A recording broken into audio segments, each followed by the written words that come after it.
Edoardo Galeano.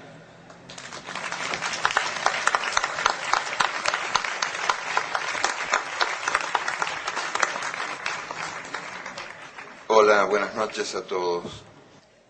Ante todo, estoy moralmente obligado a contestar algunas viles calumnias de Gianni Minà. En primer lugar, Las Venas Abiertas no fue escrita hace 40 años, 30 y un poquito. Y en segundo lugar, eso de que yo soy irónico y sarcástico no corresponde a la realidad. Yo simplemente cuento las cosas que veo, las cosas que escucho. Por ejemplo, el otro día yo escuché a un cocinero que reunió a las aves, a las gallinas, a los gansos, a los pavos y a los faisanes y a los patos. Y yo escuché lo que el boco les decía, lo que el cocinero les decía. Me pareció interesante y quería contarles lo que escuché. El cocinero les preguntaba con qué salsa querían ser comidas. Una de las aves, creo que era una humilde gallina, dijo: nosotras no queremos ser comidas de ninguna manera. Y el cocinero aclaró: eso está fuera de la cuestión. Me pareció interesante esa reunión porque es una metáfora del mundo. El mundo está organizado de tal manera que tenemos el derecho de elegir la salsa con la que seremos comidos. Dicen que es un mundo democrático, pero yo me pregunto hasta qué punto es democrático un mundo donde la soberanía se ha convertido, la soberanía de los países se ha convertido en un objeto de museo. Por ejemplo, por citar ejemplos concretos que me parece útil aportar, el organismo que gobierna a los gobiernos en el mundo de hoy, el Fondo Monetario Internacional, está dirigido por 5 países y da las órdenes a casi todos los países del mundo, salvo los países que dan las órdenes. Claro, que pueden ser sádicos pero no masoquistas. Possono essere sì sadici, ma certamente non masochisti. El Banco Mundial es más democrático y hay que reconocerlo y dejar constancia aquí de esa gran diferencia. El Fondo Monetario está dirigido por 5 países y el Banco Mundial por 8. Después tenemos la Organización Mundial de Comercio, en cuyos estatutos se establece que las decisiones se tomarán por voto democrático. Nunca se votó en la Organización Mundial de Comercio.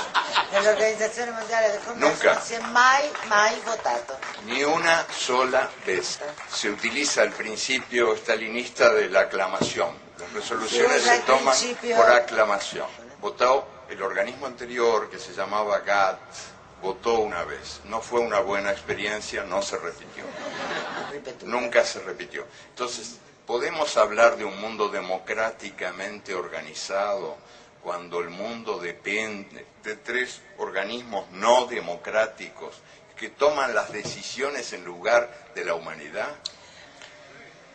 Podríamos también, si el tiempo diera, yo quiero ser breve, hablar del Consejo de Seguridad de las Naciones Unidas, que hoy por hoy parece que las guerras están bien cuando las Naciones Unidas las aprueban y están mal cuando no las aprueban.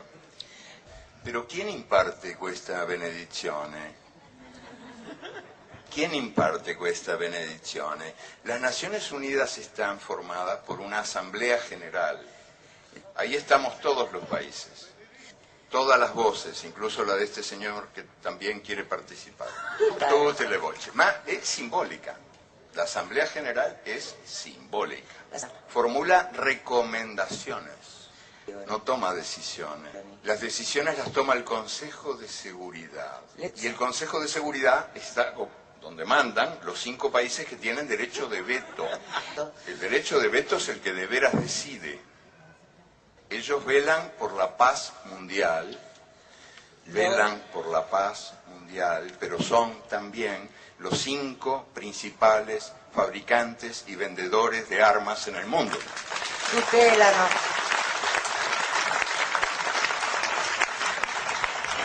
Claro, Estados Unidos, Inglaterra, Francia, Rusia y China. Los 5 principales fabricantes de armas en el mundo son los que tienen a su cargo nuestra paz. Así nos va. Claro, o sea, hacen el negocio de la guerra, pero venden la paz también. ¿Dónde? ¿Cómo? A través, sobre todo, de los grandes medios de comunicación, que reproduce el sistema de poder en el mundo y que toman examen de democracia a cada país.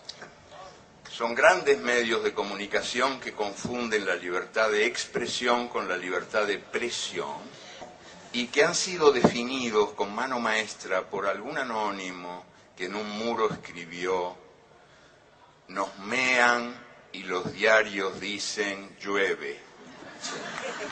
El caso más claro, más escandaloso de manipulación de la opinión pública mundial es hoy por hoy el caso de Venezuela. En el teatro, en el gran teatro del bien y del mal, hay una distribución de funciones entre los ángeles y los demonios.